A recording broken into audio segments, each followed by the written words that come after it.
loans were provided for as part of the 2007 Energy Act. On the one side, the industry signed up for a massive increase in fuel economy performance, recognizing it would take some breakthrough technologies, big investments, and as part of that, really a relatively small fraction of the investment that the industry will have to make to achieve these improvements was to be provided for by direct loans. So we're just asking that those loans now be funded and that the rules and procedures to be able to draw against those loans be finalized promptly. Do you think the turmoil in the financial markets would affect the U.S. economy and in turn, I guess, auto sales? Yeah, I mean, I think all else equal, it's obviously not a good development because if nothing else, our consumers, they see the news and so while they may not be directly affected by, say, what happened with Lehman yesterday, I think the issue of confidence is one that's still important. We saw consumer confidence bottom out a couple of months ago and begin to improve. I hope we're able to, ride through this one. Certainly fair to say that auto sales have been slow the last month or two, a little bit better than July, and so we hope that we bottomed out and things don't get worse. But at this point, obviously, the financial markets are continuing to throw a lot of curveballs. I think it's fair to say the credit conditions, not only affecting the OEMs, but consumer financing have definitely tightened up over the past, 3 to 6 months.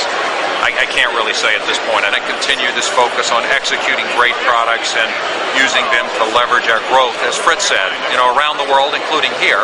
And then the second thing, we have a massive commitment to these alternative fuel technologies because it's our view that the world needs to move in that direction, and all of the input we get from various legislators, country heads, many people saying that's what they'd like to see us do. So it's a massive undertaking, but we look forward to being a leader in that area.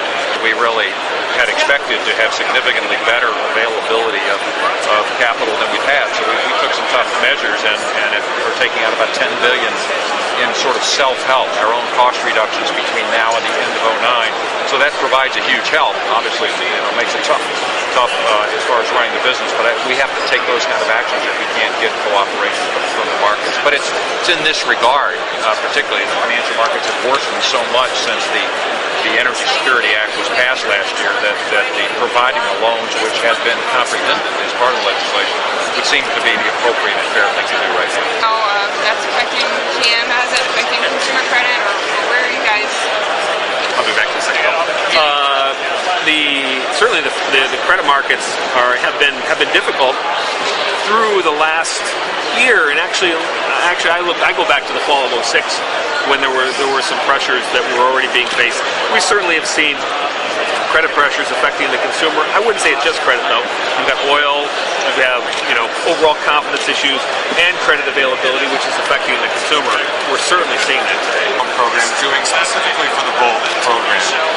It's interesting. It's one of the things we talked about is the importance of having adequate definition about what is a qualifying project. For example, I think the law talked about 25 or 50% fuel economy improvement versus what? We don't have another Volt in our lineup. I mean, it's all new. So it's about making sure you understand what types of projects qualify. We certainly think this vehicle will qualify. And then, what kind of investment? You'd be capital investment to tool it in your plan, vendor tooling for the vendors who are going to actually supply parts to us, engineering associated with actually developing and validating the vehicle.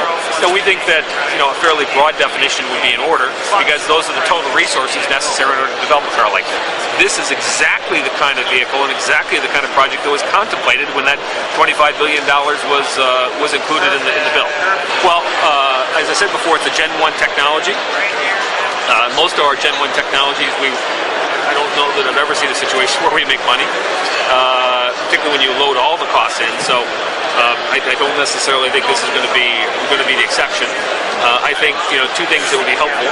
One, the financing, if it was provided for as it was called for in the energy bill, would help us in terms of the actual capital outlay, capital and engineering. And two, I think there was a question earlier about tax credits for consumers. We have seen that for hybrids, and I think to the extent you saw a similar provision for a vehicle like the Volt, it would certainly help the consumer with affordability, and therefore implicitly it would help us. Where does it stand right now? Just going through the preparatory stages. I was asked yesterday why does it take long? Typically it's because you got to prepare standalone financial statements, which is what we're doing. And And what we want to try to do is make an expeditious decision, and we'll have to see. We're not out actively talking to anybody today. We have gotten inbound expressions of interest, but in my view, those are just expressions of interest until they actually see facts and we see something in paper. Then it's too early to make a call. But our view is we'd like to make a decision fairly expeditiously, because letting this go out a long period of time doesn't do anybody any good. Are you banking on this to Fritz, you've been talking to Congress now. How certain are you to get the loan, and have they said when you might get it? Well, I don't know if there's anything certain here, but it's certainly, Rick was in Washington last week talking about how important this is, and we'll have to see. I can't really handicap it. I got my hands full, in my job at General Motors, but so I can't really handicap what's going to happen in Washington. But I certainly think when I read and hear, we're getting good support from people who understand the importance of these technologies, and we'll just have to see what happens in the next several weeks. Does it have to happen before the election to really happen?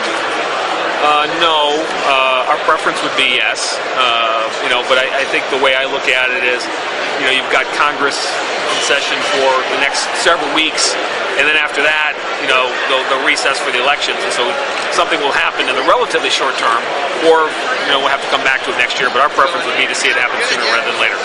That huge lump of battery warranty in the cost calculation helps diminish the profitability.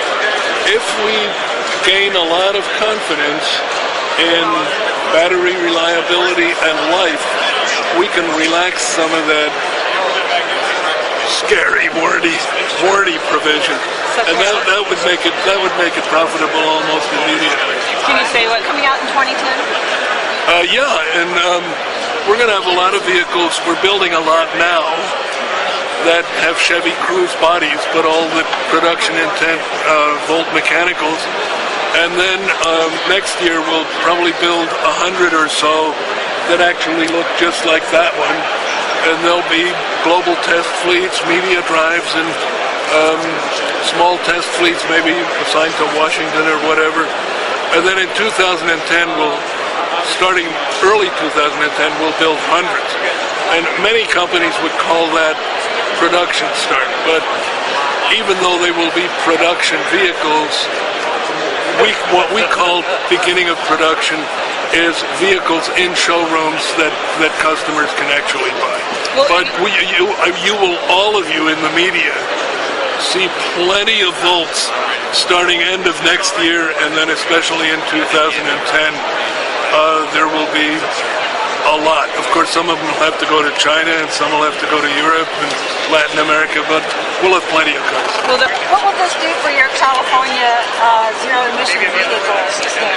Well, that's something we don't really want to discuss in detail right now, but it's clear that the Volt architecture and its lithium-ion battery form the foundation of something that could be a California ZEV.